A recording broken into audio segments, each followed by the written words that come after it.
Good evening, everyone. How's everybody doing tonight? Hello. Okay. Hi. Yes, good. Hi, Mark. Hello. Hey, how are you, Dave? Hi, Gemma. How are you doing? How's things? Is it Ohio you're at? Yeah, Mark? yes, I'm in Ohio, aka the Buckeye State, and no, everything's doing good. We got a lot of rain coming through, which we've needed, and but the weather's beautiful. It's mid-70s, breezy, and it's perfect. It's absolutely perfect. Mark has kindly joined us all into his what he calls back garden. Mark, can you just show everybody your you call it a yard, don't you? Can you just show us your back garden, Mark? Well, there's just part of it, and then if you go the other way, there's my burn barrel that I do campfires in. Barrel. And then I have my big oaks, hickories, just to name a few. Honestly, My little outbuilding, swing set, typical American things. and this is just your yard. Yes. What is it? At least 10 acres? Oh, mine totals only a couple, but behind me is another 138. I've looked at that. Yeah, so. It looks absolutely stunning. I'm not going to lie. Well, if you like animals, there's lots of deer, fox, coyotes. You name it. I've been in heaven there. Well, we have lots of that, so. Yeah, absolutely. The peace and quiet must be amazing. Yeah, it's nice. I kind of live a little bit on the edge of the country, so yes, it is nice. Where I live, it's kind of like I still can get to the city pretty easily, but I am kind of on the edge of the country, so it's kind of a balance between the best of both worlds. So. It looks absolutely stunning. I'm not going to lie. You were Bigfoot. So where did your fascination of Bigfoot actually come from, Mark? Oh, geez. Everyone knows who he is. Leonard Nimoy, In Search Of. I remember in the 70s, my grandparents lived pretty close to us. And so every Friday, my brother and I would go with my mom over to see Grandma and Grandpa. And of course, my grandpa always watched TV, and we always watched our real traditional American late 70s shows, which were like, I don't know if you know any of these names, like Sanford and Son, The Jeffersons, Chico and the Man, what was one, Kojak, and of course, In Search Of. And I remember sitting on Grandpa's lap. I was like 8 years old, and maybe 9, and Leonard Nimoy started talking about Sasquatch in North America. And I remember listening and just seeing the Patterson film and just being like blown away. And I remember turning to Grandpa saying, Grandpa, is there Bigfoot in Ohio? And he looks at me square in the face. He says, I think so. And he goes, I've seen newspaper articles mentioning about people seeing these things in the state. And he named a bunch of cities and, like Athens, Ohio, and Cambridge, Ohio. Notice they're European city names because they were renamed when the settlers came over here to have their own version of it. And so I was always fascinated with it. And as growing up as a kid, I mean, literally, I just remember like after that experience watching that show, I would go into my school library in 4th grade on the following Monday and checking out a book, John Green's book, Sasquatch, the Apes Among Us. And I remember looking on the back of the cover. It was a hardback edition with a Mylar cover. On the back, it had North America's map. And on the back of the map, it said Ohio, 18 sightings. And of course, I flipped out. Oh, there's 18 sightings. And so I read that book like cover to cover as fast as I could, caught up on all the history about, Bigfoot in North America and the Yeti in the Himalayas and things like that.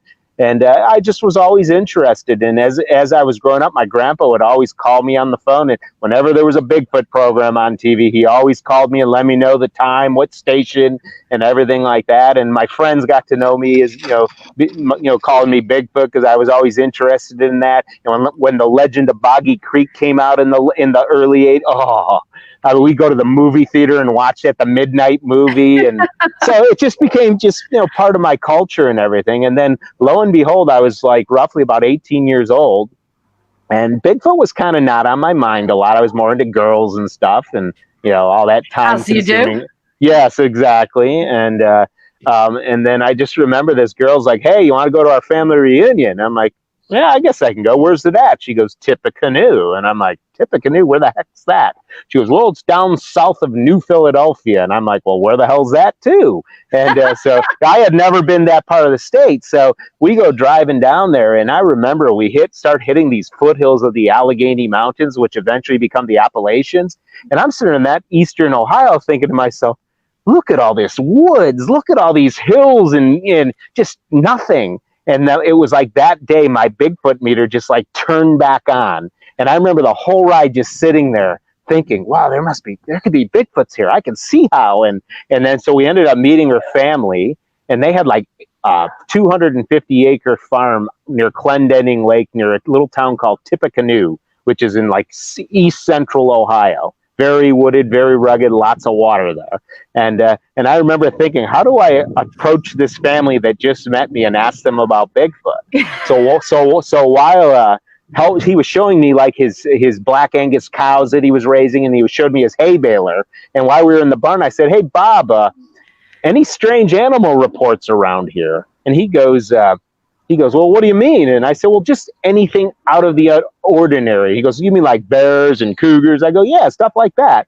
And he goes, well, yeah, there's been a few panthers seen around here, some bears. He goes, matter of fact, the neighbors saw a bear walk across the road in front of his car one night on State Route 800. I'm like, really? I didn't say a word, just listened. So we go in Southern Ohio, they call it dinner. I don't know what you guys call it in England, but in Southern Ohio, they call it supper. Okay. So they called us in for supper, and there was Aunt Betty in there. And it was so funny because within 2 minutes, Aunt Betty, we're sitting at the table. She goes, so Bob told you about what the neighbors saw, huh? And it's so they must have like been in the kitchen. What did he talk about or something? Because right away she knew.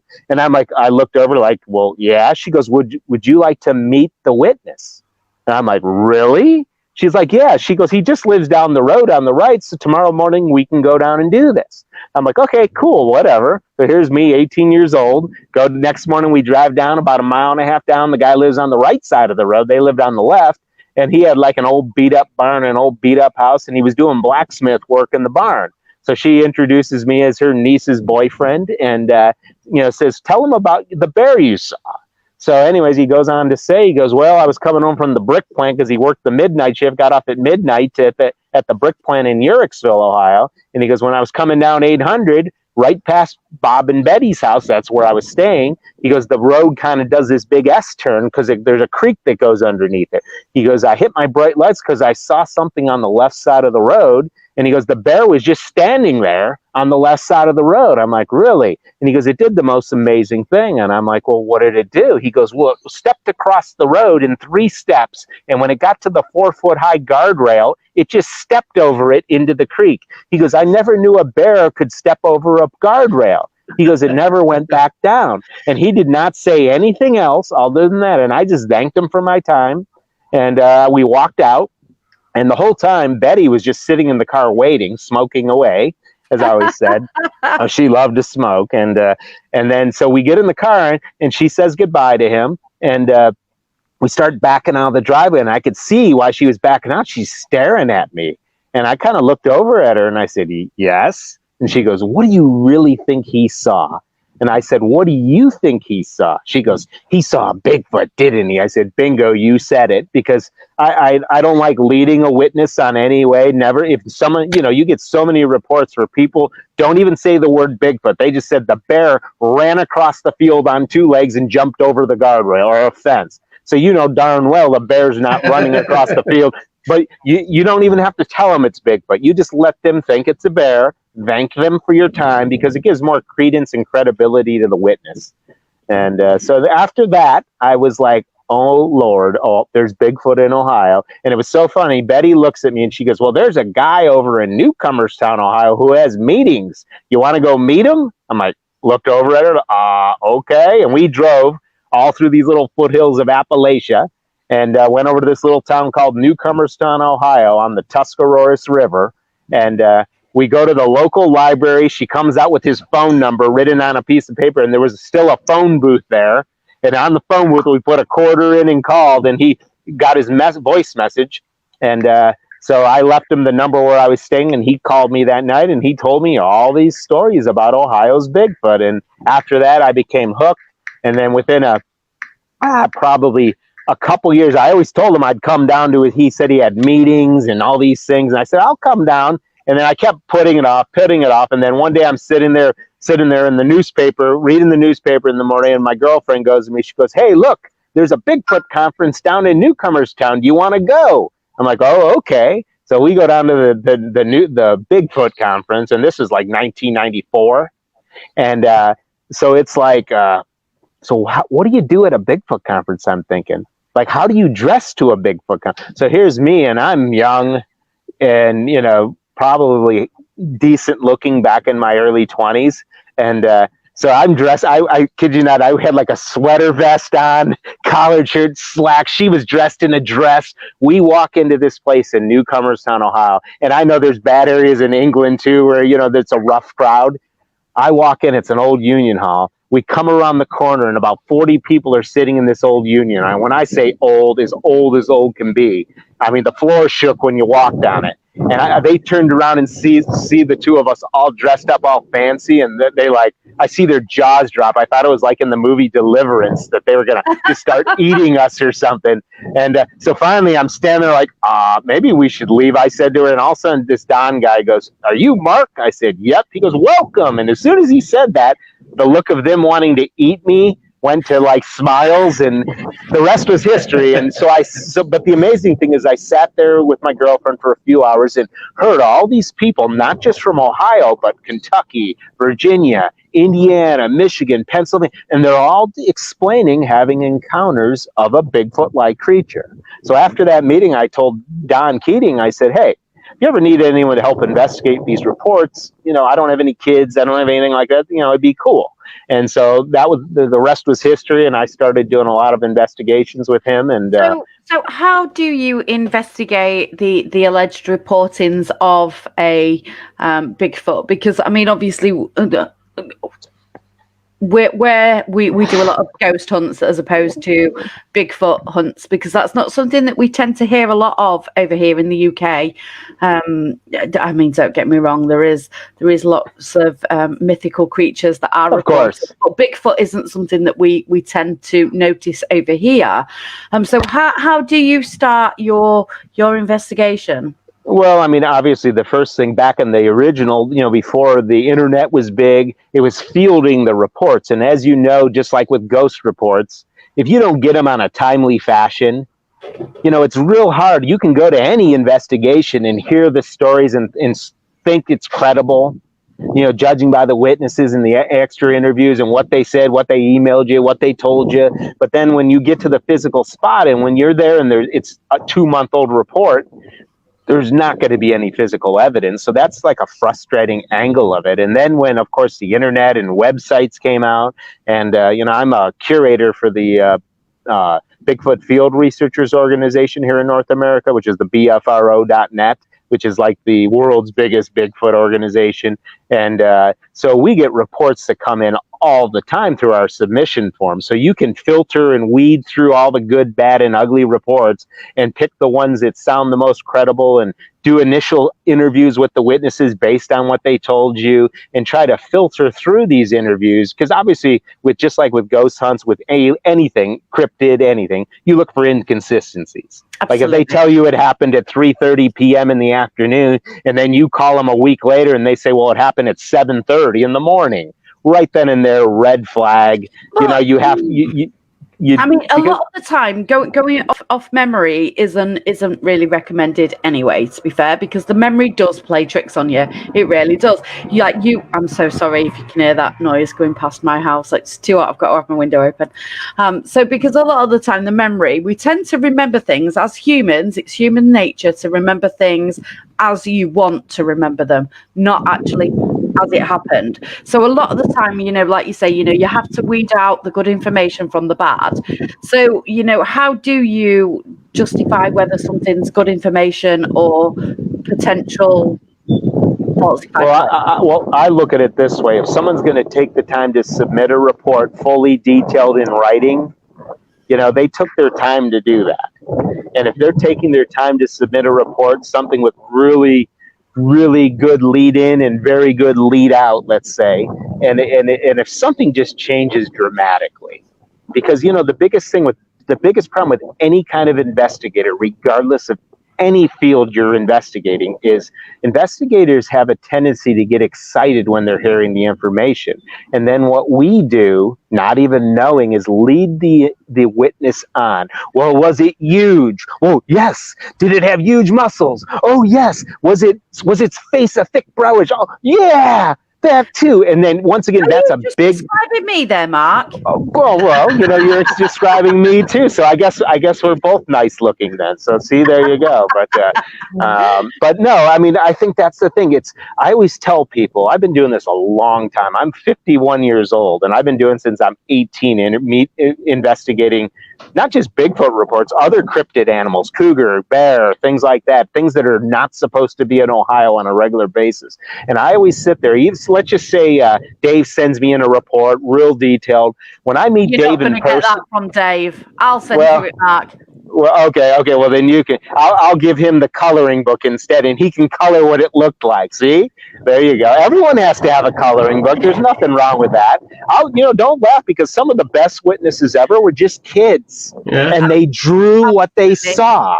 And then when you talk to the same kid who's now grown up 25 years later, when you talk to them about that incident, you see their eyes glaze. You see the pupils dilate, because it affected them. And it's something that, it gets in your mind, it instills in your mind. And, it makes you think that, wow, that happened to me. And I love hearing the reports that, like, I'll talk to an elderly woman who's 90 years old and will say, well, in 1951, Dad kept saying, stay out of the woods. Don't go back there. What they call it, not the boogeyman. They called it like the hobo man or the wild man or something. Well, one day she went back there because she said she heard what sounded like a chimpanzee or like a little monkey sound. She said a small monkey was standing in the creek, and it was no more than 3.5 feet tall.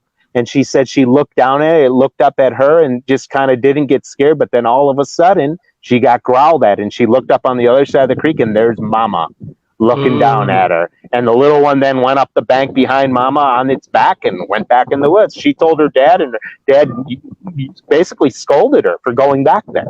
So this is the problem. A lot of sightings don't always get reported either. Oh, very small percentage. I'm going to say on Bigfoot, it's probably 95% don't ever get reported because people are fear ridicule, especially the sightings from the 60s, 70s, and early 80s. That's when people really were ridiculed. And that's why I always tell people the Bigfoot investigators from those days, the John Greens, the Renee DeHindens, the Dr. Grover Krantz, the Peter Burns, all those old-time investigators from those days that actually looked into it seriously, you got to give them all the credit in the world because they were being constantly made fun of, constantly, called kooks and for looking into things that can't exist. And you guys know as well as I do that, this world's a big place and we're still discovering things all the time. And so anything is possible. You just have to, I always tell people, keep your skepticals on. It's only healthy, but in the same breath, have an open mind. I mean, that's important. Yeah, I agree with that. I think we've only just started watching, or some of the series have just started coming on here with Bobo finding Bigfoot. I don't know if it's been running in the UK, but I've only just started watching it about a year ago, and I was hooked straight away because I believe all this anyway. So. Do you do the same as what Bobo does when you go out investigating? Do you do all the calls and? Bobo and I have done squatching together so many times over the years. Really? Yeah, Cliff and Bobo have been right in this yard before. I mean, they've stayed with me. I mean, I'm good friends with. I've known them long before the show. We've known each other, and Cliff and Bobo, Matt, they're all great. I mean, even Renee, I don't really know her. She was kind of put in as a scientist, but I mean, they're all good people. And just remember something, and if you guys ever been on any TV programs, I don't know if you have, but how if you've been involved like with any of the Animal Planet, that's production-driven TV. It doesn't matter if Bigfoot's like right there. If the camera guy doesn't want to point the camera that way because his angle's off, well, he's pointing it that way now. And so a lot of stuff that has happened on Finding Bigfoot was actually off camera. Like when they came to Ohio the second time down in Mohican Memorial Forest, it was when they were tearing down, like literally getting the last of equipment put away to get in the truck and leave. That's when Bobo had a sighting right by the covered bridge in Mohican. He thought it was one of the crew. He says, dude, the truck's over here. He says the thing stopped, turned around, walked right across the creek up the hillside away. He just didn't realize it because he said it wasn't much taller than him. It was only about 6'4". And so Bobo's a big guy anyway, isn't he? Only about 6'4". Me and Dave are 5 foot nothing on a fag paper. We're tiny. Well, you guys are from Tolkien's world, so you guys are like hobbits. So I mean, see, behind me is that's Brandywine Bridge is back there, and so this is the Shire of North America. So I'm a Tolkien nerd. So you that's something. I have my Elvish ring right here. My one ring is on there, the silver one. And so no, I'm a big Tolkien fan. So I mean, I love literature. So I love reading. So that's why I tell young people read. Yeah. Not many people do it these days, but I mean, just at the side, you can't really see where I'm sat, but at the side, I've got my bookcase, and then I've got a cupboard over the other end of the room. So the cupboard over the other end of the room is the books that I've already read. And then on my bookshelf, I've just got the ones that I'm reading currently. Yes. Yeah, I had someone the other day said, hey, I sent you a copy of my book. How'd you like it? I'm like, you're like 5 in the hole. I got like 4 before I'm still working on. But I do get them done. It's just that when people start sending me review copies, I can read when I can. And then, of course, me, I'm also like, I'm big into some other things. One of my other hobbies is big trees, like, giant trees. I go around Ohio searching for champion trees, and I've actually found 5 trees in Ohio that were not known, to the state that became national champion trees. So I do that as a hobby too. So I kind of tie it with my Bigfoot stuff because I'm always in the woods looking for things. So I might as well look for Bigfoot, look for trees. Yeah. And I always tell people, like I tell my children, it's like, guys, get a hobby where you can tie a bunch of things together and do it all simultaneously. Like if you like to run. Go ahead. That's what I love about the paranormal, because some people tend to go off in either one direction or another. But I like to, this is going to sound gross, but as I describe it, I like to put my finger in as many pies as I possibly can. So I like to know bits of everything because I'd rather know little bits of the paranormal as an umbrella term than lots about one thing and nothing about another, because to me that's not being as open-minded as a person can be. I mean, you can't necessarily believe that Bigfoot doesn't exist but ghosts do. Exactly. I think if you're going to be open-minded about one, you have to be open-minded to it all. Well, you always have to wonder, what are people seeing then? I mean, it's what are people experiencing? And, I can't be the judge, the jury, the executioner. I can't make the decision on that. That's why it's our jobs as investigators to try to get down to the bottom of what they saw. And if we can explain it as something rational, something known, we can rule it out. But when you eliminate all those other explanations, that's when you have to start to think that, what? These people, something is going on here. I mean, sometimes you'll learn, and I'm sure you've seen it in UFO or Ghost or anything like that, is some of the craziest witnesses initially turn out actually to be very good people. It's just that what happened to them was so shocking, so scary, that it changed their lives. And I think we have to realize that sometimes. Absolutely. So I've got a couple of questions that are coming up in the chat room. I don't want to go too far because I will forget about them. So Eric Cooper, hi Eric, how are you doing? Eric wants to know if you've noticed a decline in Bigfoot sightings in light of COVID. That's hilarious. Absolutely not. Because just remember, the one, at least in North America, they're telling people, don't go to the stores, but hey, go out and get exercise. Go find remote places to hike. So like me, I hike everywhere. I'll knock on someone's door that has 300 acres of woods and say, hey, I want to go look for trees on your property. And they'll look at me strange at first, and I'll give them one of my cards, and they'll say, okay, go ahead. Tell me what I have back there. Well, people tend to do that now. They tend to wander off in their woods. And, Bigfoots are very solitude, and they try to hide in areas during the daytime where there is no people normally coming around. Well, no, I mean, reports are still coming in. They come in consistently. And so in terms of the COVID foot, Bigfoot just wears his mask and he practices social distancing. So, that's why he's so darn hard to see. So, and that's really, I mean, really, yeah, I mean, so people are seeing them. And, like I say, Eric, the best thing to do is try to rule out who want to see them and are reporting it, or people that are truly seeing it. And that's the tough thing. So you have to be. I think if he turned up in a superstore amongst other people, they wouldn't be bothered, because the amount of people that are wearing weird things at the moment to do with COVID. Exactly. He wouldn't stand out, would he? Exactly. So well, I'm not going to lie, and some people may frown upon this. So if you frown upon it, I apologise. But my daughter has ordered a the plague mask, doctor masks. Oh, I think I've seen those. If that makes her comfortable, that's fine. I said, great. Well, pop a bit of lavender in there, you'll be well away.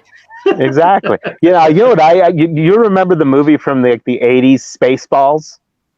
Yes. It was like a knockoff of Star Wars. Lord Helmet. I want to get that huge helmet and use that as my COVID mask, where it's bouncing around. I can't see out of this thing. Oh, but hey, I can breathe. It's kind of funny, but I might try that. I saw a guy on Twitter the other day that somebody posted on. He had a trench coat on and a gas mask, and he was walking around the street with it on. And the funny thing is, before COVID, if you walked into any place with that, they'd arrest you on the spot. Now this is the ideal citizen you want. Yeah, exactly. Yeah. So, Claire, hi Claire, how are you doing? Claire wants to know if you have come across any evidence presented to you or directly obtained by you that you believe to be valid. Oh, most definitely. I have a team in Ohio in the BFRO that we've been working extensively with a big audio recording project in the state, and we've been doing consistent recordings all year around for about the last 5 years, and we've obtained some of the best Bigfoot audio I think probably ever recorded, and I can guarantee you the most hours have been recorded by us. I mean, we have one area where for 2 or 3 years, I mean, it was like clockwork when they would come around. I mean, and when you heard the yells, I mean, it's absolutely like amazing. We'd send them out to our linguist people that study audio recordings. And I mean, I remember the first time we got the real big yell, sent it off within 30 minutes, got an email reply basically saying out of all his years of alleged Bigfoot recordings and what they consider legitimate recordings, this was the clearest, most concise recording ever of a North American Sasquatch. And that was in Central Ohio. Can people listen to these audios? Are they stored anywhere where we can eventually they will be made public, but because the investigation is still ongoing, it's very critical because it's private property owners. And you guys know as well as I do, when you're doing any investigation, you have to have property, you have to be totally courteous to the privacy of these people. Absolutely. And that's one thing they're concerned about. They don't want people running around and coming around their property. So yes, but eventually they will. And there's been a couple podcast shows like for Cliff and Bobo, where a couple of the recordings were played by one of my colleagues and fellow investigators that's part of my team. And they have been played at my conference, the Ohio Bigfoot Conference, and in a few of my lectures that I do privately, like for public lectures, things like that. And but yes, and then in footprint evidence too, Claire, we've had 3 track lines in the last 3 years. One was a hoax for sure, we know it, and but we've never presented it just because we knew it was a hoax from the get-go. But we did cast them all, because there's nothing, even with a hoax track line, you should cast the alleged prints, because it will teach you in the future what to look for in future hoaxes, and you can use that as a learning tool. So I always tell people, when it comes to the footprints that you have casted up to now, is there a specific pattern that you actually look for in those? Well, those I mean, obviously, because remember, I mean, here, with any kind of footprints, depending on where you are in the world, remember, every time the footprint hits the ground, it makes impact. But depending on the substrate base,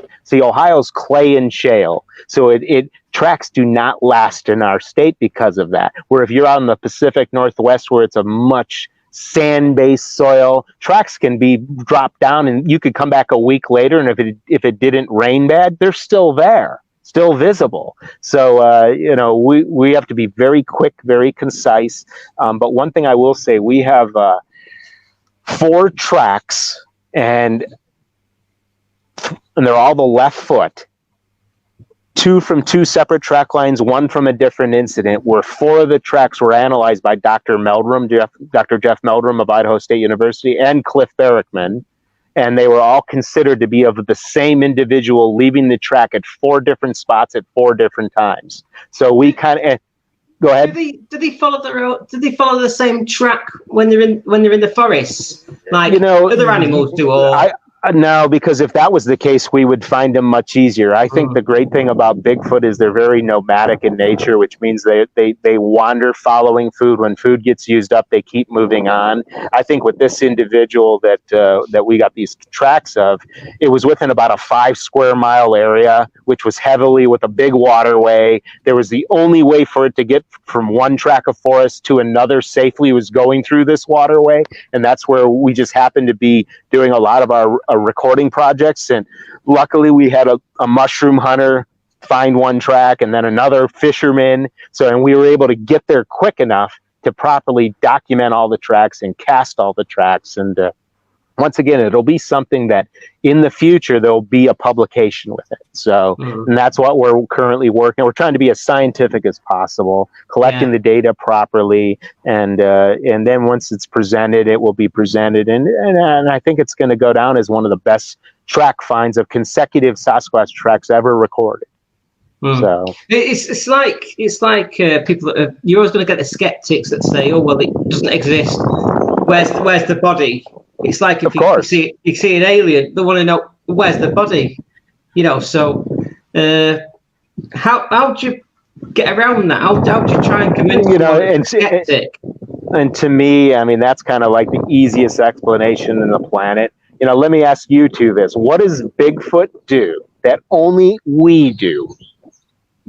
Of all animals. Say that again. What does a Bigfoot do that only humans do and all other animals can't do it?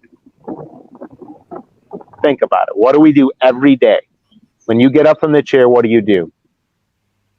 Oh, I usually walk on 2 legs. You walk. But how are you walking? On 2 legs. On 2 legs. Well, if you went and you go to college, you take anthropology 1 and 2 or 101, 201. First thing they say is that the upright walking hominids had larger brains, and a larger brains usually means you're smarter. Just ask the dinosaurs; they have these little peanuts, and so being a smarter creature or a hominid, maybe that these are, you know, they're you know, when you're in the forest, they are the absolute alpha ninja of the woods. Are they more delicate as well? So like people have been reported, they've seen them like step over, I don't know, gates, signs, doors, whatever, rather than go through, because a lot of animals will just barrage through. They're very deliberate so they will step over a fence. I talked to a hunter that was sitting in a blind, and he knew something came along the one edge of a wood, should I say, just a wood line. He could hear it, but he couldn't see it. And he says when it finally got into opening, he realized what it was because it was on 2 legs. And he said it did the most interesting thing as he watched it from the blind. He said it knew he was around because it was smelling, and it was looking he was looking through his scope. And he said when it looked down on the trail to get to the wood line, it was muddy. Well, instead of putting its feet in the mud, he said it stepped around all the mud and went into the next tree line. Like it knew that, hey, I do not leave a trace. I'm going to have to clean myself, is what he was Yes, thinking. you I'm not probably cleaning that horrible mud off. I'm going to step over or go round. So yeah, they go around and they will do things very deliberate. And then of course at nighttime, they're just going to wait you out. Because what are you going to do? Let's go run in after the 8-foot tall hairy creature. Okay, no, trust me. If any human being, all of a sudden reality kicks in, and when your body's shaking and you're shivering because you realize what's there, you can say all you want that you're going after it, but in reality, your body's going to just stop you in its tracks. Your legs are going to tremble, and you're going to do what's just simply called common sense. Let it go. You know, that's if you've got that. We've already established during COVID that a lot of people are lacking common sense. Yes, so exactly. They should be looking for bound to be Bigfoot somebody then. that goes, "Wait for me! Wait, Yes. I'm coming." Yes, and I always S4 Paranormal Radio are in the chat room, and they said that they always encourage people to set up a gifting site in hotspots. So, is that something that you've ever seen results from? I have fellow investigators in different parts of the country that have had success with it. I have never tried with it. My biggest thing is this. For example, if you're in the woods and you hear wood knocks or you hear a Bigfoot yelling, rather than reacting to it, just act normal. Talk, have it just be your normal. So pretend like you don't even acknowledge it, because there's sometimes where you do that, they'll come real close and thinking, wow, these people don't even realize what's going on. And the whole idea, you don't want them to know that.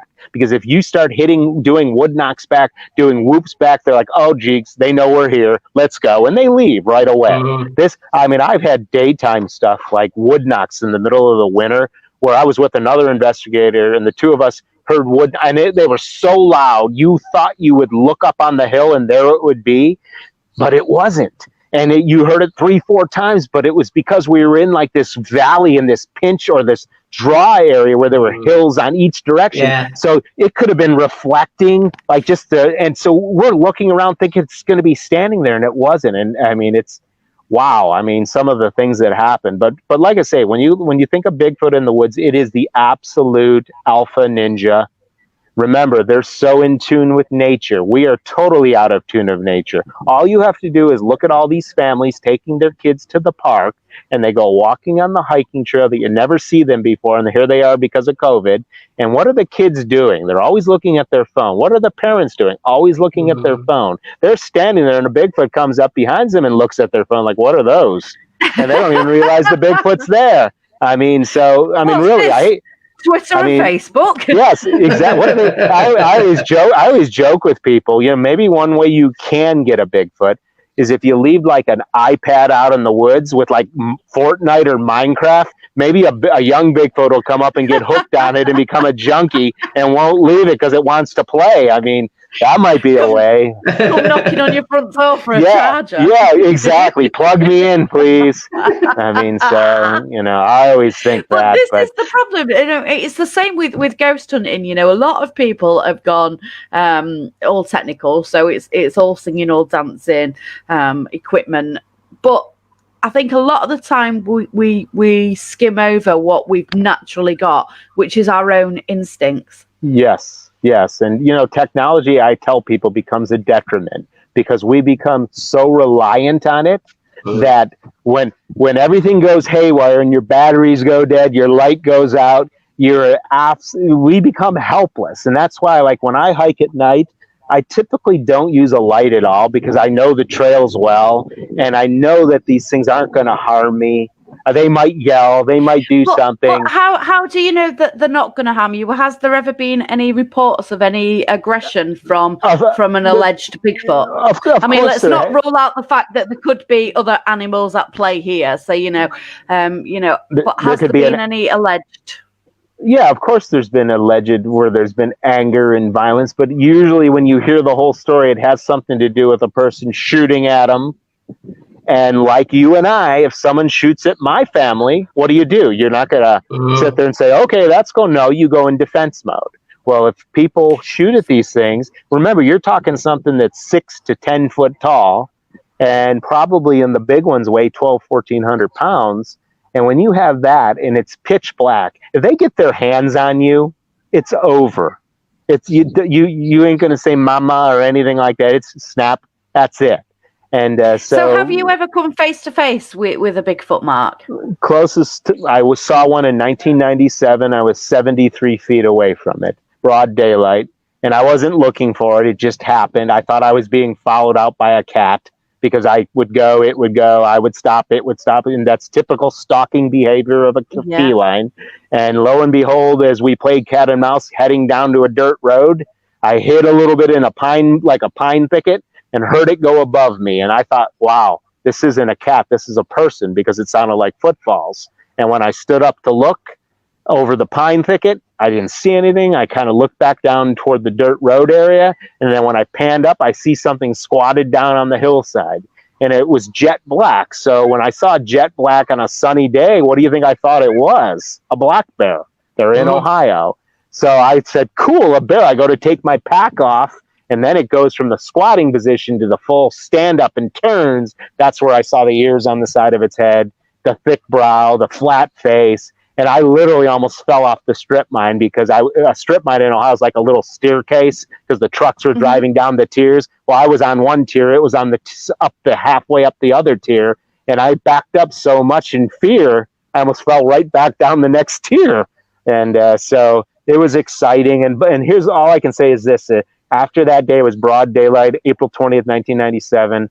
After having that experience, I realized for the first time that all these people, regardless of where they were from, what education level they had, some of these people are telling the truth that there is Bigfoot in Ohio. And after that day, that kept my fire going. And now 23 years later, I'm still doing this. I'm still passionate about it. And I enjoy talking to people about it, because to me, I've been a salesman my whole life. So in terms of meeting people and talking people and reading people, that's very easy to do for me. It's kind of like when you have the sale before the sale is done. Absolutely. And so and with witnesses, I get people mad at me because I read them and I know they're not telling the truth. So you know what they do after I leave? They'll call another Bigfoot investigator. They're waiting to find one to say, yes, you saw one, I'll validate you. And to me, it's like, oh, come on, people. But this is the problem, and it's the same for the whole of the paranormal umbrella. Yep. People want their stories validating when that's not what we're actually here to do. As investigators, we are here to validate the alleged experience, not somebody's personal experience. There's a massive difference. Exactly. And I even had one, and you'll laugh. I was with my tracker, who I call Coyote because he gets on all fours and goes through the woods on all fours, smelling. The guy said, yes, I'll take you to where I was standing. The Bigfoot was right here. So I waited right there. They went like 400 yards away in the woods. I couldn't even see them with a monocular. And then he's saying, this is where I was standing. And Coyote, who's an expert tracker, he just really? So, of course, we get back to the parking lot. The guy's all disappointed. So, you know what he tells me? He goes, oh, I'm going on a radio show tonight to tell about my experience. And he did. He went on and still said he saw it, even though we told him, no, it's impossible at that distance. I will never take anything away from anybody. I mean, I've had many of personal experiences, but that's what they are. I won't say that, it was a ghost or it was a crypto or it was a UFO, because I don't know. But what I can say is I've had experiences. Now, the more people that have these experiences in the same as those your kids. No, the neighbors' kids, the grandkids are over. No. I thought you was wanted. Then I was like, oh, there we go. My kids are all teens. My 12-year-old's acts like she's 16, and then I have a 16-year-old and an 18-year-old, and the 18-year-old just graduated from high school and is getting ready to go off in the trades to become an electrician, and the 16-year-old he's going to try a different type of school in high school to see if he wants to get in the trades or go to college. It just depends. So mine are all grown up and just about. And so I don't have no more little ones yet, so thank No, God. no little ones. No. I'm with you on that. I've got teenagers. But speaking of kids, actually, that brings it on quite smoothly, actually, Marc. So, what is your thoughts on, like, if your children said to you, Dad, I want to come with you investigating Bigfoot, would you allow it? Of course, they're slower than me. You know, you always bring a weak link with you. I always say, never go out as a single person looking for Bigfoot. Bring a weak link, find out their weakness. Like, for example, Dave, what's your favorite food? Chicken. Okay, well, when Dave and I are out, a Bigfoot comes out of the woods. He doesn't see it. Hey, Dave, there's some chicken on the ground. Where? He looks, I bolt. He becomes Bigfoot's dinner. So it's that and easy. So no, I beat him to it. Yes, exactly. Well, no, in all seriousness, no. My kids have come out squatching before. Yes, they have, and you know, it's kind of fun. Children, that's what I say. I know. In all fairness, all jokes aside, I mean, my daughter's not really into the paranormal. It's something that scares her.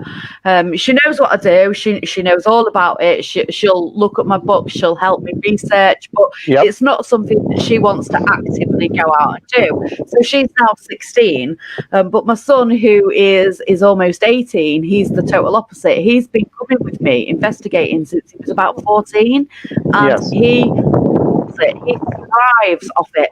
And in all fairness, I don't think there's an awful lot about the paranormal or crypto or even ufology that my son doesn't know, in all fairness, because he's got that much of a passion for it that he will research it and research it and research it, and he will never do anything. I think as long as I'm all for kids learning, because let's be realistic, they are the next generation of investigators. When we're gone, these that are going to be taking over. So, you know, we should be, as adults, we should be passing our knowledge on. So I think for children, as long as they are taken into it in the right way and they've got the knowledge and they are armed to deal with any scenario, then that's how it should be.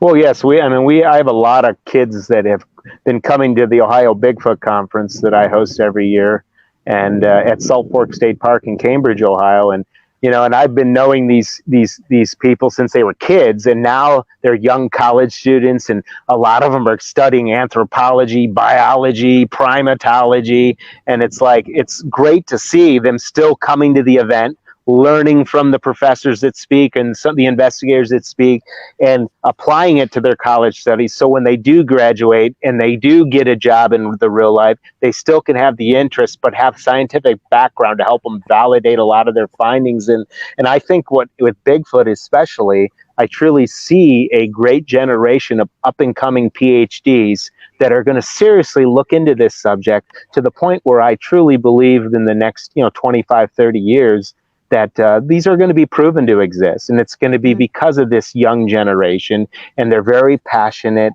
They read everything they can find. And, and I always tell them, you got to start at the beginning, from the 50s and 60s, and read the history, read about what happened in 1924, read about the Gallipolis, Ohio, 1897 report that was in the newspaper about the loggers being chased out by giant hair-covered Indians, 9 foot tall. Yes, those are just running around everywhere. 9 foot tall, hair-covered Indians. Yes.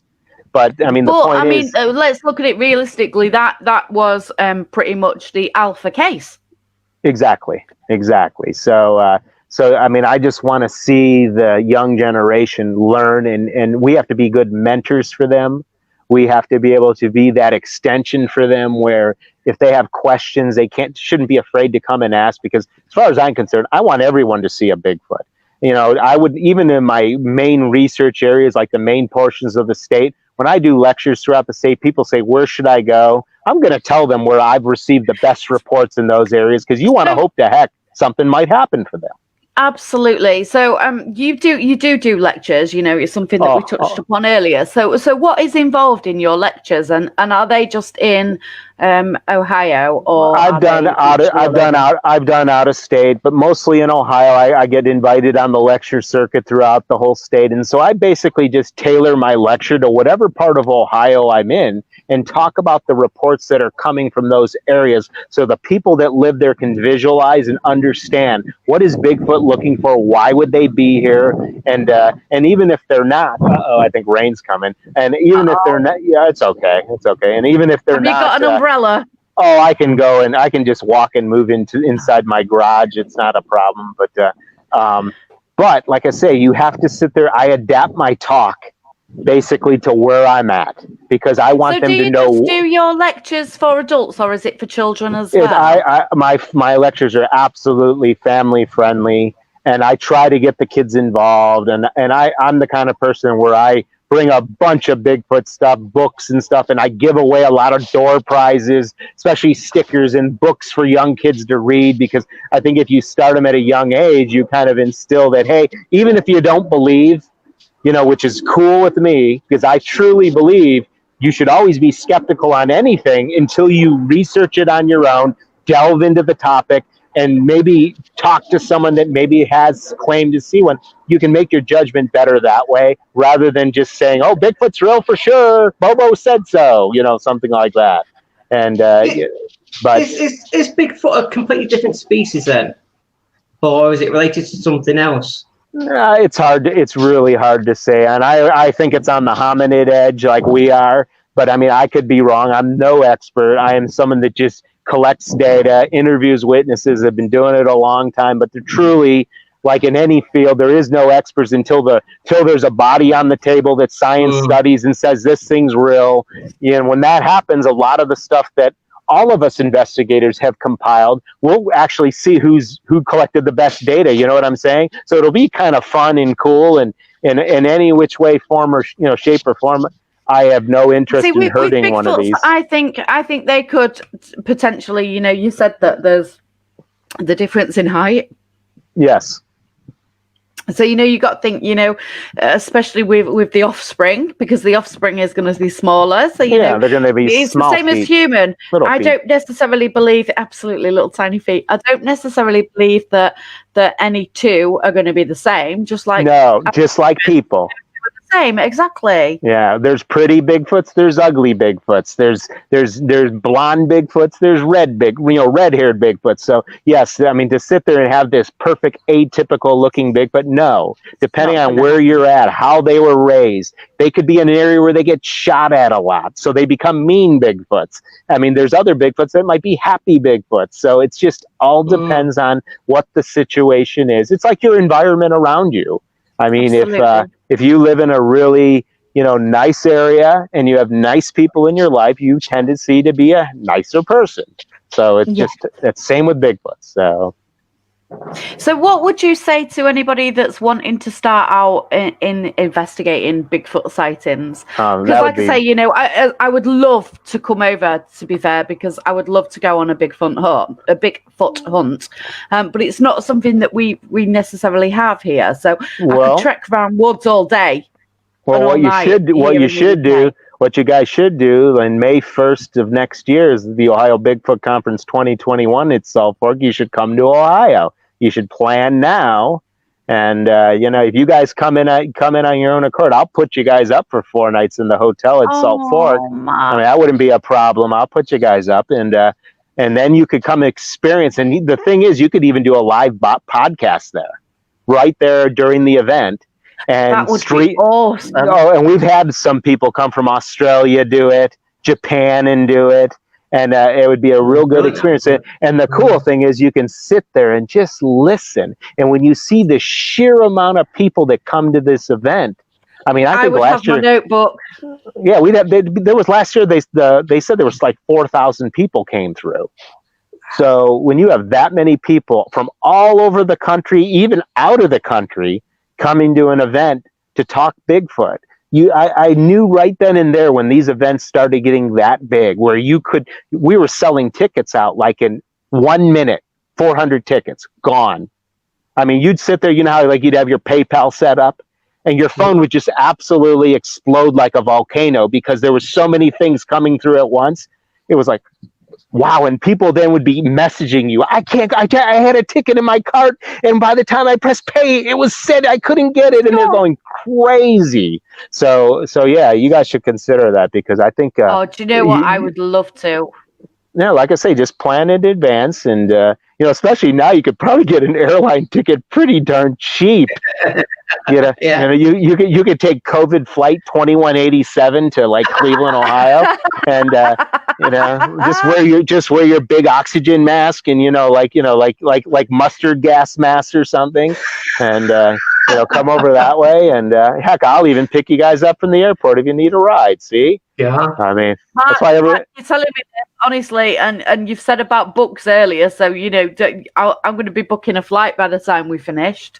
Exactly. You should. Like I say, the thing is, right now it's tough because of COVID, but all my lectures like this year, the small ones I do, pretty much have been canceled. I've been doing Zoom and doing things like this, which is kind of cool. Like, hey, I'm doing this lecture. There's people on there on Zoom. It is kind of cool, but I'm a very hands-on presenter. I like to be there with people in the room. I like to show them things, and as you can see with my hands, I tend to get a little, because I'm Sicilian, so that probably part of it too. So yeah, but no, I think you guys should come to Ohio, because everyone that's come from Europe, everyone that's come from Australia, all over the world that has came to the event has just been blown away. And like I say, you'll learn so much. You could probably do 10 podcasts. Plus, you can meet the ghost hunters, the alien people. You can meet them all in one weekend. See, this is it. It's all grouped together in the of course States, it is, isn't it? Whereas over here, it's not necessarily. We have the odd. There is the odd like Paracon, like Sage Paracon, So there's the odd one like that, or smaller ones. But there's nothing major over here like there is over in the States. Well, I mean, it's kind of like one of my other hobbies when I was younger was aquarium fish. And the one time I was in England, I was blown away how the Europeans were about the aquarists there. Are just absolutely, they're the best photographers ever. Their tanks, even though they have small homes, they'll crush a tank into one corner of the house, make the most beautiful aquascape. Where in America, we have as many tanks as we can fit in our basement. They're usually bare bottom tanks. And so, I mean, it's like, in terms of that, I mean, Europe really opened my eye. And when I have a lot of the old magazines that were published in Europe in the 60s and 70s, and you still look at those photos to this day, even with digital technology, those people were taken with 35 millimeter cameras with their phone flashes and setting all their settings manually. It was just an amazing thing to see. And but I mean, here, cryptozoology, UFOs, we have plenty of people that come to the Bigfoot events that are into everything. They're known, authors, investigators, and we just typically get along and we respect each other for our interests, because we're all investigators. If you're investigating popcorn, if you're investigating UFOs, if you're investigating the consistency of horse dung, as long as you do it and you're dedicated to it, that's all that matters. You can thorough. Stick to that, Marc. Just tell me your results. I don't want to come up close and personal. Exactly. I mean, so, and you have to have... You are right, though. Each to their own. Whatever it is that you choose to investigate, as long as you've got passion and you've got the ability to keep learning and you're open-minded, then that is the way forward. It's not always one size fits all. Of course, and even when you're wrong about something, there's nothing wrong with being wrong. All it becomes is a lesson in life that you can apply to the next investigation. There's plenty of times I thought this was a legitimate Bigfoot track, only to be found later, after doing deeper investigations, that they were hoaxed. So that we all learn by mistakes, because we're all human beings. We're not perfect in any way, shape, or form. But hey, at least we're going out there and doing it and staying true to form. Keep your skepticals on. I always say, keep your skepticals on. I'm so going to be using that one from now on. And that was coined from the late Ray Crow, who was the founder of the Western Bigfoot Society in Hillsboro, Oregon. Ray was a good friend of mine and invited me out to speak out there many times. And he came to Ohio and spoke in Ohio. And he did the newsletter called The Track Record. And I'll tell you what, that newsletter was like this thick. coming in the mail every month, and he would take reports from all over the world, and he always had the coin on the front. Everything in here is, from the witnesses, but keep your skepticals on, because he's only reporting what he's being told. So yes, be skeptical, but because it's, a little bit of honesty, having integrity, that's important. And integrity, definitely. Integrity is massive. I mean, and as far as I'm concerned, if another Bigfoot investigator that's in Ohio finds a body and becomes famous, and for me, that's awesome, because it just validates all my years of work. So it's irrelevant who gets the credit for it. At the end of the day, as long as everybody's working towards the same end goal. Result. Yes, or goal. That should be all that matters. That's why I always look back, because I was very fortunate to be friends with the late John Green, who wrote that book, Sasquatch, the Apes Among Us. I actually spent time with him in British Columbia, visited with him and his wife, and stayed over their home. And Renee DeHinden, the late Renee DeHinden, Dr. John Bindernagel, who's gone now too, Dr. Grover Krantz. I used to go see him at Washington State University in Pullman. And to be able to say that when I was young, I was able to spend time with them and learn from them, because even they will tell you it's all trial and error. You learn by your mistakes. And so I was very honored to that. Peter Byrne too, be able to sit there and drink scotch with Peter Byrne to 6 a.m. I mean, that was always, you don't realize until the daylight comes up that we're still in this conversation. That's how long it goes. But no, it's priceless. I mean, there's just great people, and I embrace them. And one day, if I ever do write a book, those are going to be the people I'm going to reference in the beginning as the people that kind of kept me grounded in all this. And you know what? That's the most important thing. Stay humble. It's like a great musician. The best performers in the world are the most humble performers. They realize they started at the bottom. Look at Black Sabbath in England. They were from a real rough part of London. And or they were from I'm trying to think where, but it was a rough town. I just know this. It was a very blue collar factory working type place.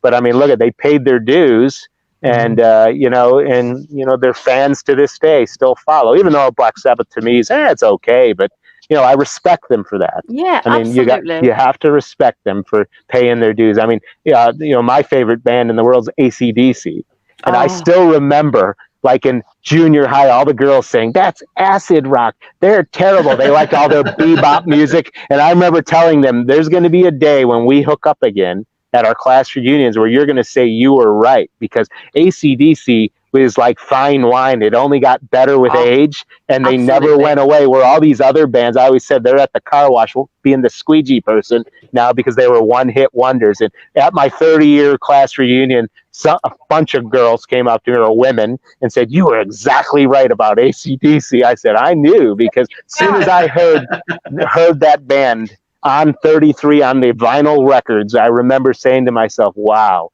they have a formula of success, and they're real consistent to it. And even if you don't like it, I use AC/DC Thunder for spin bike. And every time they say the word thunder, you've got to put more resistance on your spin bike. I swear to God, anybody listening, try it. It isn't easy. Well, and me, I like walking and hiking, so I try to walk 10 miles every day of the year. I get up in the morning and walk 5, and then in the evening I walk 5. And I always just put the headphones on, and I sit there, and literally I'm going back to 80s classic rock, early 90s arena rock, because at least there it has some power to it, regardless if you like it or not. Yes, and when you're listening to something powerful, your 5 miles goes by in no time. Because your 5 miles might, but mine certainly don't. Well, then here's what I would tell you. I always tell people, like I'll go back with Dave. Dave, what's your favorite food? Chicken. Well, you need to put a little helmet on that holds a chicken out in front of you. Just keep walking to it. You just keep reaching. Eventually, 5 miles later, you'll get it. And you have silly wear now with a McDonald's hanging off my heart. with a whatever a cheeseburger hanging. I want it, and you just keep going toward it. And it'll be a G&T. It'll be a G&T, Mark. Oh, there you go. That's funny, but so when you're on your investigations about looking for Bigfoot, do you do the calls? I'll be honest with you, I don't. I have become the last 10 years, I've been very passive. And I tell the witnesses, don't be doing wood knocks. Let's let the recorders do the work for us. If they're coming back for any reason, they're going to make knocks. They're going to make yells. We'll get it that way, and we'll be able to substantiate their coming through. And I'm just telling you folks, the passive approach is the way. As soon as you do wood knocks, start doing yells like you see on Finding Bigfoot or during expeditions because you want to get the attendees to be excited. Once the Bigfoots realize it's people, they're like, geez, let's go. They leave. I mean, they don't stick around. So, but if you sit there, like I say, even if one's yelling at you, just pretend hey, everything's cool, even though you're scared, because you don't want them to think, because they'll sit there, what do I have to do to get these people to realize I'm here or something's not right? And they'll keep being persistent about it. So, so no, I'm very passive about that. It's like getting close to nature. If you want to get close to nature, you don't go out making a noise because they'll just go off the other way. Yes, I mean, what I do is pay attention to detail. I always look at food source. I mean, one thing that every researcher, especially in Bigfoot, because it's a flesh and blood animal, is you want to look at the duff layer of the forest. What kind of food is on that layer of the ground on the forest? If you're, for example, like, I know you guys have beech trees, you have European beech trees out there, and then you probably have maple trees too. Well, those aren't big producers of mast on the forest floor for food for, say, deer or anything a Bigfoot might be preying on. But if you're in an oak forest or a hickory forest, they produce all those nuts. And how you have I know England has some of the most grand oak trees I've ever seen. They're gigantic. But when they produce acorn loads, it's just monster loads of acorns. Well, every animal wants to eat those and take advantage of. Well, Bigfoot not only eats them, but he also eats the animals that eat them too. Yeah. So that when I go into a property and say it's all beech trees, well, beech don't produce anything worth eating. So I'll be thinking, well, if a Bigfoot did come through, there was probably just following this creek or waterway. It was passing through, and that's a one-time deal. But if it's a big starving, it's going looking for food. Yeah, well, of course, and they'll go after human food. If people leave pizza out, guess what? Bigfoot will take pizza. Oh yeah, dog. The only thing they won't take is Subway, because it's so nasty. They'll pass on that. And but no, I mean, I've had when Salt Fork State Park first opened in the early 1970s. They opened the campground first because the lodge was being built. Well, the first week it was open to the public, there was like 7 sightings in 5 days, and it was always by the dumpsters where people were reporting seeing these huge hair covered, because they're smelling food that they haven't smelled before. Pizza, chicken, every grilling, and people throw you know how we are, we waste. We throw stuff out. I do not waste food. Well, I hope not. Waste food. I tell my kids that all the day. It's like, what are you wasting food for? Well, I don't like eating leftovers. I said, well, Bigfoot would like those leftovers. I mean, but that's what was happening. I even interviewed the rangers that were working in the park when it opened, and the rangers were seeing these things. I was just going to say, because you do obviously have rangers over there, and they are quite often on site, aren't they? So, so do you get lots of reports from them as well? Yeah, oh yeah, we get a lot of law enforcement, and what's happening is, law enforcement, they might not report it like while they're on duty, but they will come to our organization and say, hey, I kind of want to keep it off the record, but this is what happened when I was on patrol. I got a call, and this was the case, and I hit my spotlight, and there was a Squatch standing there. And of course, they're like, oh, well, how'd you feel? My right hand went on the shotgun. My left hand went on my pistol, because it was that big and intimidating. It's something that's scary. And, they're in a vehicle, they could drive off. Well, I mean, I still remember the one report where it was a county sheriff. And when I say a county sheriff, every county in Ohio, I think we have like 88 counties. You have a county sheriff's office, and that would be like someone that would have jurisdiction over each county. And of course, they still have state police and local police. Well, in some of the small rural areas where there isn't any cities, the county sheriffs are the ones, or the state police, that have to come on the incident reports. Well, in this one county sheriff, he used to come to this monthly meeting I went to in Newcomerstown, back in the 90s, and he'd sit in uniform, the back corner of the room, and just sit there and listen, and then he would leave. So I'd always go up to him, "Hey, how you doing?" And "What are you doing here?" And I said, "So obviously you're here because you know about Bigfoot," and because I saw he was a Coshocton County sheriff, and he just shook his head, "No, just listening." And then one day, maybe 2 years later, he's sitting in the back corner of the room, and he's dressed in normal street clothes. So, and he was an older guy. So I went up to him and said, "Hey, what's going on?" He goes, "Well, you ready to hear my story? I'm retired now." And we went outside, and he told me about his incident. It was during the winter in the 90s, early 90s. He said, "I was cruising down County Road 286, which I knew exactly where he was talking about, near Woodbury Wildlife Area." And he goes, "You know where County Road 6 is?" I go, "Yes, 286 tees right into it. It's just a dirt road." And he's cruising down at night, doing a night round. And he goes, it was snowing pretty heavily. It was in February. And he goes, lo and behold, he goes, "I see what I thought was a man in a white parka walking across the road as he's going downhill toward a stop sign to hit County Road 6. And he goes, I'm looking at it and first thinking, why would someone be out here? The nearest house was 2 miles away. So he hit his overhead spots on it. And he says right then and there, it put its arm up, and he sees this huge hand blocking the light as it's trying to walk. And this is where he saw the hair hanging down.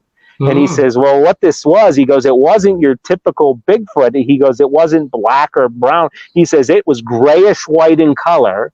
And he says, but it was huge. And I'm like, well, how would you know it was huge? He goes, because when it was walking and my spotlight was on it, he goes, there was a stop sign there. He said while it was covering to block my light, it walked into the stop sign.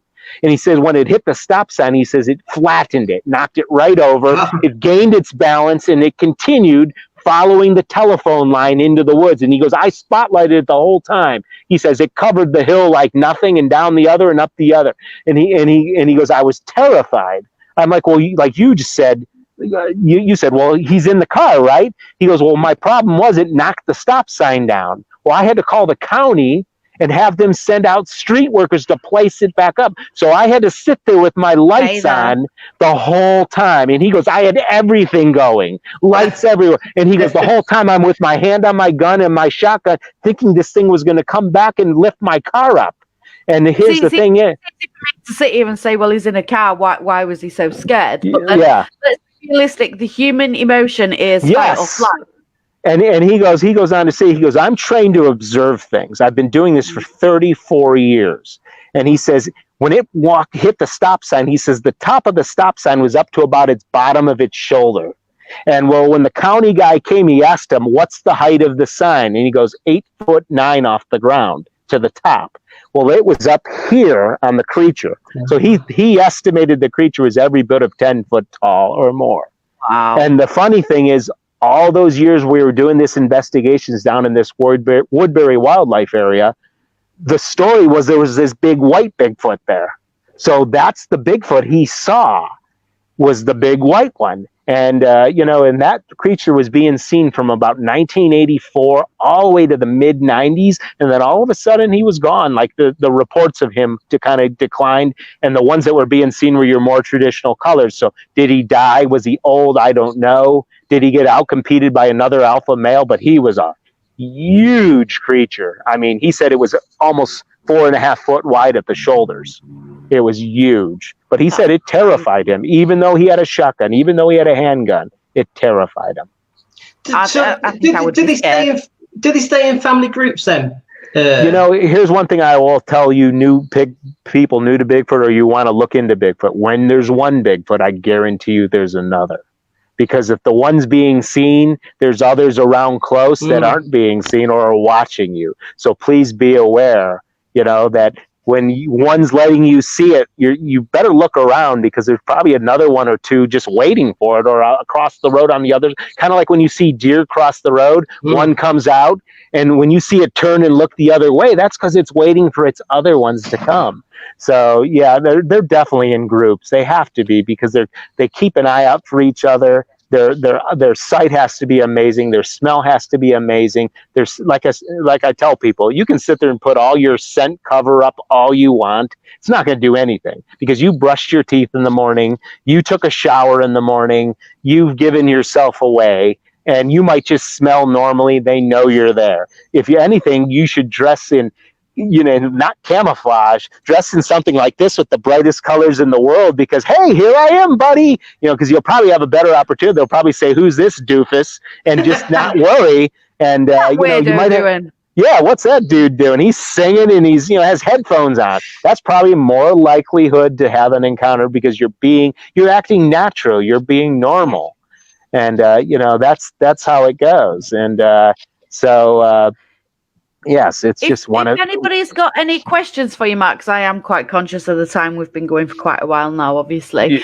So if anybody's got any questions for you personally, are people okay just to add you on Facebook or drop you a message? Is that okay? Yeah, I mean, tell them, to reach out on Facebook, and obviously my name, MarcDewerth.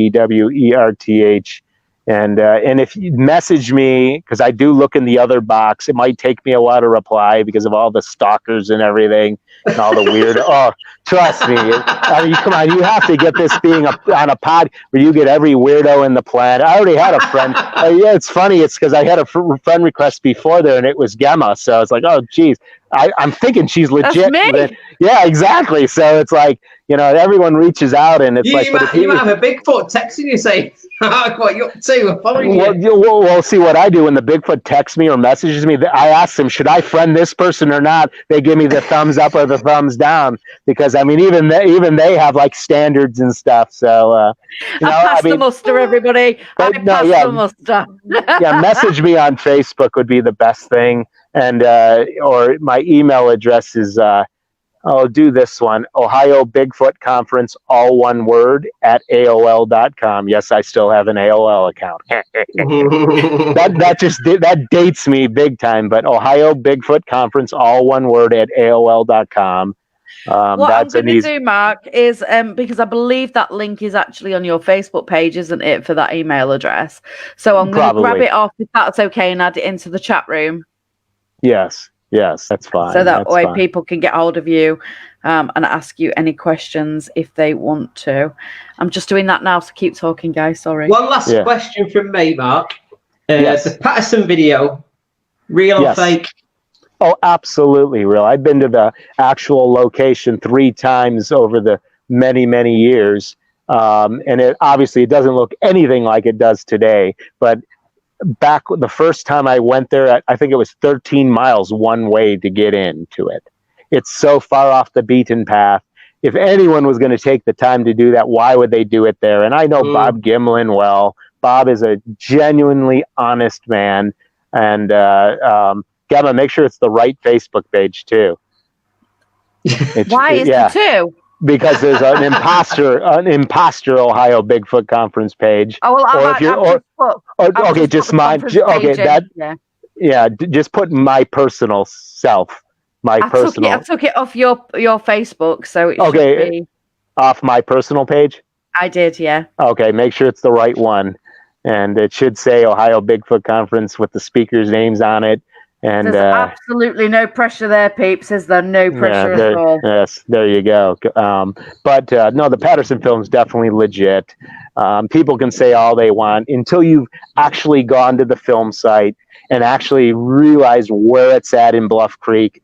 You shouldn't even talk and even say anything, because plus that was shot on 16 millimeter film, by a handheld K100 Kodak camera. So in terms of saying that it's fake, there is frames. It's been analyzed. The Russian governments have proclaimed it as legit for years, and so it's a real Bigfoot. It's a female creature, and it's real, and that's just how it is. I mean, is it ever going to prove it exists? No, because there's going to be doubters no matter what. But the fact is, that's a real Bigfoot, no doubt. And there's always going to be doubters for everything. So. Yeah, of course.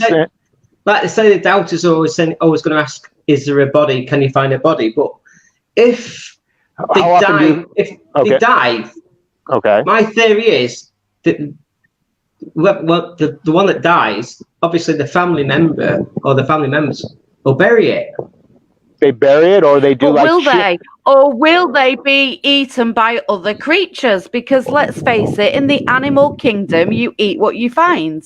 Of course. Also, too, like when I met Jane Goodall many times when she's lectured up here at Case Western Reserve in Cleveland, Ohio.